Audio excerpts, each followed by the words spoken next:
औज़ुबिल्लाहिमिनश्शैतानिर्रजीम बिस्मिल्लाहिर्रहमानिर्रहीम। अस्सलामु अलैकुम वरहमतुल्लाहि वबरकातुहू। इस्लामिक इन्फॉर्मेशन चैनल में तमाम बहन भाइयों को खुश आमदीद करती हूँ और उम्मीद करती हूँ कि आप सब खैरियत से होंगे। हमारी आज की वीडियो का मौजू है कि गुनाह हर इंसान से होता है। तो चलिए देखते हैं कि साकिब रज़ा मुस्तफ़ा इसके बारे में क्या कह रहे हैं। तो चलिए स्टार्ट करते हैं आज की वीडियो। जब बंदे से गुनाह सरज़द हो जाता है और वो माफ़ी मांग लेता है तो अल्लाह को वो बंदा बड़ा ही अच्छा लगता है। इंसान के अंदर चूँकि ये दोनों चीज़ें रखी गई हैं तो कभी कभी उससे गुनाह भी सरज़द हो जाएगा। नेकी उसकी अक्ल, उसका फ़हम, उसका इदराक, शरीयत की रहनुमाई, अम्बिया की तालीमात उसे बताएंगी कि वो नेकी के राह पे चले, लेकिन कभी कभी बाईं समझ से जो ख्वाहिशात और आरज़ू है वो भी उसको घेर लेंगी और अचानक उससे कभी कोई गुनाह भी हो जाएगा। और अगर अचानक उससे कभी गुनाह हो गया, कभी आंख भटक गई, कभी ख्याल बहक गए, कभी सोच में आवारगी आ गई, कभी ज़ुबान ने मैला लफ्ज़ बोल दिया, तो फिर क्या है कि फिर फौरी माफ़ी मांग ले। मोमिन जब गुनाह करता है तो ऐसी कैफियत होती है जैसे अभी ओहद पहाड़ तले आ गया है, अगर उसने तौबा न की तो कुचल दिया जाएगा। अल्लाह अकबर। तो फिर फौरी माफ़ी मांगता है तो ये अल्लाह को बड़ा ही अच्छा लगता है। अल्लाह कहता है फरिश्तों से कि देखो मेरा बंदा आखिर मेरी दहलीज़ पे आया है ना, तुम गवाह हो जो मैंने इसके सारे गुनाह माफ़ कर दिए। तो गुनाह के बाद जो शर्मिंदगी है, देखिए एक और जुमला कहता हूँ, नेकी करने के बाद जो तकब्बुर पैदा होता है कि मैं बड़ी नेकी कर ली है और बाकियों को बंदा हकीर समझने लगता है, और उससे कोई गलती सरज़द हो जाए उसके बाद शर्मिंदगी होती है और अपने आप को छोटा समझने लगता है और अल्लाह से माफ़ी मांगता है।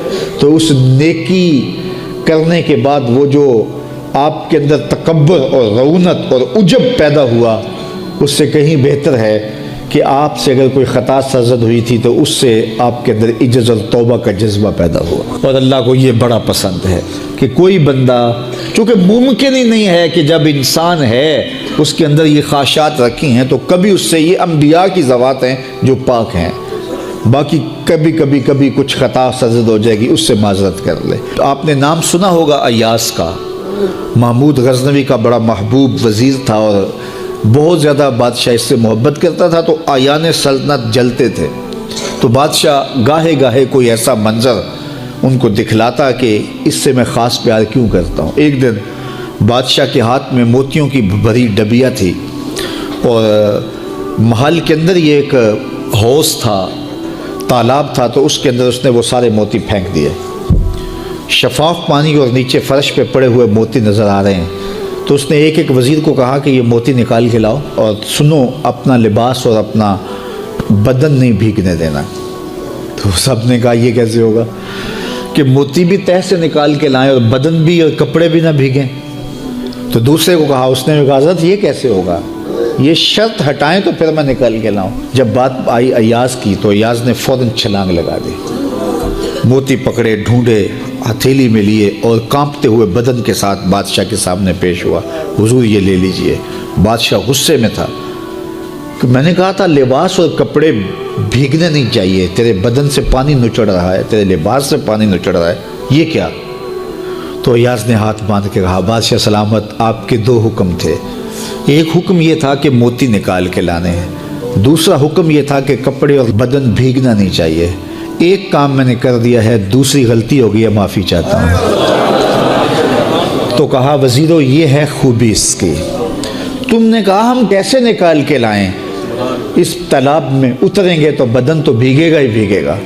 तो कहा जब शहवात दी गई हैं, ख्वाहिशात रखी गई हैं, आरज़ुएँ दीवानी हैं, और फिर इस कायनात के अंदर रह करके हज़रत इंसान कभी तो इस तालाब की गलाज़त से अपने आप को भर ही देगा, तो फिर कमाल क्या है कि नेकी के फूल पेश कर दे, सजदे के मोती पेश कर दे, रुकू और क़याम के मोती पेश कर दे, हमदर्दी इंसानियत के साथ प्यार के मोती पेश कर दे, सारे मोती पेश करे, फिर मालिक का जलाल कि तेरे कपड़े क्यों भीगे, ये गुनाह क्यों किया, ये गुनाह क्यों किया, हाथ जोड़ के कहे मालिक इसकी माफ़ी मांग। तो अल्लाह ताला पिछले गुनाह ना सिर्फ माफ़ करता है बल्कि उन गुनाहों को नेकियों में तब्दील कर देता है। ये आयत करीमा अपने दामन में इतनी रोशनी और इतनी जामियत के साथ दीन का खुलासा हमारे सामने रखती है کہ ہماری روحیں وجد کرنے لگ جاتی ہیں، تو ارشاد فرمایا بے شک اللہ حکم دیتا ہے عدل کا، احسان کا اور قرابت داروں کے ساتھ حسن سلوک کا، اور منع کرتا ہے بے حیائی سے، منکرات سے اور سرکشی اور تمرد سے۔ اور یہ اس لیے فرما رہا ہے کہ تم نصیحت پکڑو تاکہ تمہارے سینے ہدایت کے نور سے روشن ہوں اور منور ہوں۔ حضرت حسن بصری رضی اللہ تعالی عنہ فرماتے ہیں کہ اس آیت کریمہ میں اللہ نے کسی بھی امر خیر کو چھوڑا نہیں ہے، ساری خیر اس کا خلاصہ بطور حکم ہمیں ارشاد فرما دیا، اور پھر فرمایا کہ اللہ تعالیٰ جل شانہ نے کسی برائی کو نہیں چھوڑا جس سے ہمیں منع نہ کر دیا ہو۔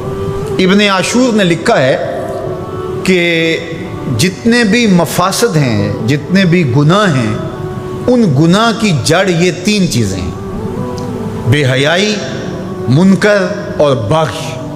اور ان تین چیزوں سے منع کر کے گویا سارا راستہ بند کر دیا گیا گناہ کا اور برائی کا، اور تین چیزوں کا حکم دے کر کے خیر کے سارے راستے کھول دیے گئے۔ تو اسی ایک آیت کریمہ پہ اگر عمل نصیب ہو جائے تو پورے دین کی لطافتیں اور برکتیں نصیب ہونا شروع ہو جائیں۔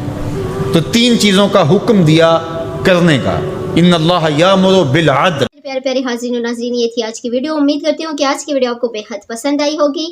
اچھی لگی ہے تو اس کو زیادہ سے زیادہ شیئر کیجیے، سبسکرائب کیجیے۔ ملتے ہیں اگلی اچھی سی ویڈیو میں، تب تک کے لیے جزاک اللہ خیر۔ اوکے، اللہ حافظ۔